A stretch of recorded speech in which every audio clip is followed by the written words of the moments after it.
اب یہ رتن ہندی کون ہے؟ ان کا ذکر علامہ حافظ ابن حجر اسقلانی رحمۃ اللہ علیہ نے الاصابہ جلد اول باب را کے بعد تا میں کیا ہے، تفصیل کے ساتھ کیا ہے، آپ وہاں پڑھ لیجئے گا۔ علاء الدین سمنانی نے فصل الخطاب میں کیا ہے، شاہ ولی اللہ نے ادرالسمین میں کیا ہے، 3 حدیث لی ہیں۔ شیخ الحدیث و تفسیر ابن القتب مفتی محمد فیض احمد اویسی انہوں نے ذکر کیا ہے ہندو پاک نگاہ نبوت میں۔ تو یہ ان کا ذکر ہے، لیکن علامہ ذہبی کو اختلاف ہے کچھ۔ مجھے شاہ ولی اللہ نے کیوں نام لیا ہے، مجھے اس حوالے سے بات کرنا ہے کہ آپ جانیں کہ رتن ہندی کون ہے۔ رتن ہندی کا نام کچھ یوں لکھا گیا ہے، رتن بن ساہوگ بن کربال، نہیں کرپال، کیونکہ پانی ہوتی نا عربی میں تو کرپال۔ آپ بھٹنڈا کے رہنے والے تھے، خاندان کا پیشہ جو ہے وہ تجارت تھا۔ یہ لوگ ہندوستان سے لونگ، ادرک، عود ہندی، ساگوان، الائچی لے کر عرب علاقوں میں جاتے تھے، کیونکہ یہاں کی یہ چیزیں وہاں بڑی مشہور تھیں۔ حافظ ابن حجر اسقلانی رحمۃ اللہ علیہ نے تفصیل سے گفتگو کی ہے، میں آپ کو صرف خلاصہ سناؤں گا، میں اختلافات میں ڈیٹیل میں زیادہ نہیں جاؤں گا۔ قاضی نور الدین کے دادا حسن بن محمد کی عمر جو ہے وہ 17 سال تھی۔ یہ اپنے چچا اور باپ کے ساتھ خراساں سے ہوتے ہوئے ہندوستان آئے۔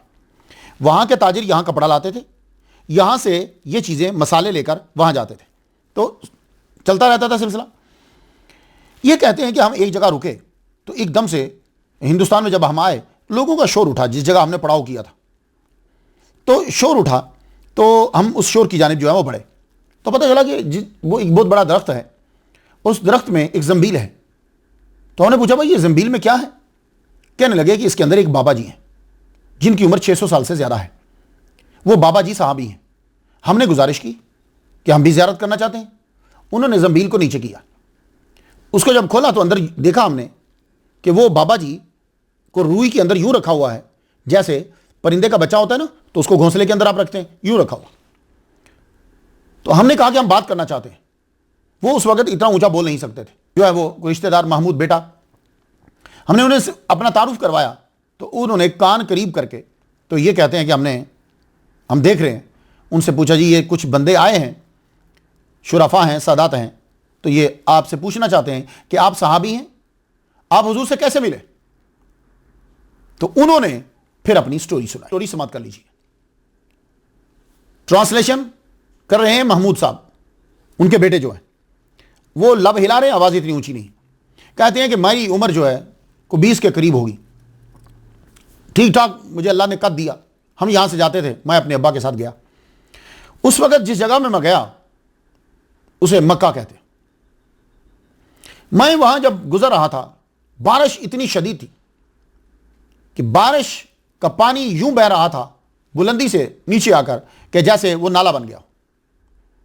اونٹ کھڑے تھے وہاں، اور ایک لڑکا جو ہے عمر اس کی چھوٹی، اس کو مشکل پیش آ رہی تھی پانی کراس کرنے میں بھی اور اونٹ کے چڑھنے پہ بھی، کیونکہ نیچے پانی ہی پانی تھا، اونٹ نیچے بیٹھ نہیں رہا۔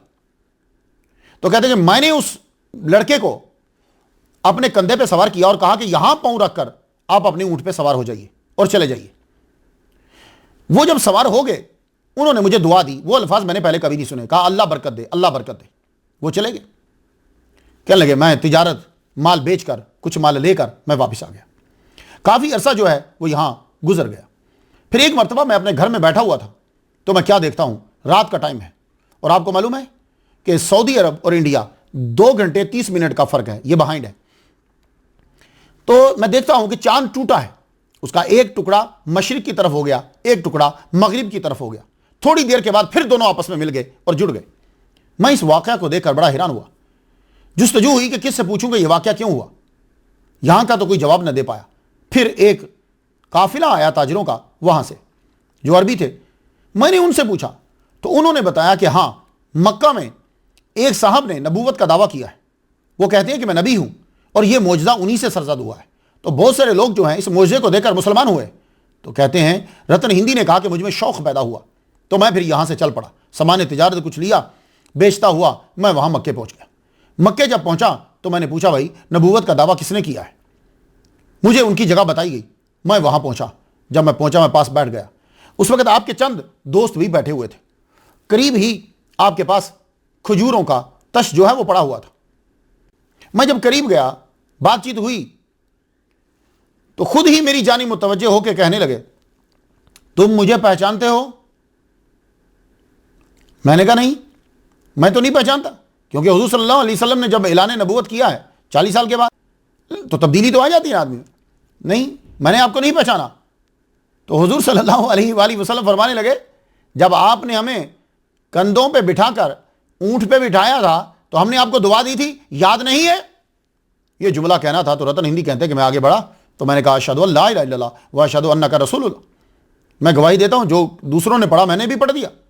تو انہوں نے مجھے 6 کھجوریں اٹھا کر دی اور میری عمر میں برکت کی دعا دی. تو یہ تقریباً 632 سال سے زیادہ زندہ رہے. تو یہ ہے رتن ہندی کا واقعہ.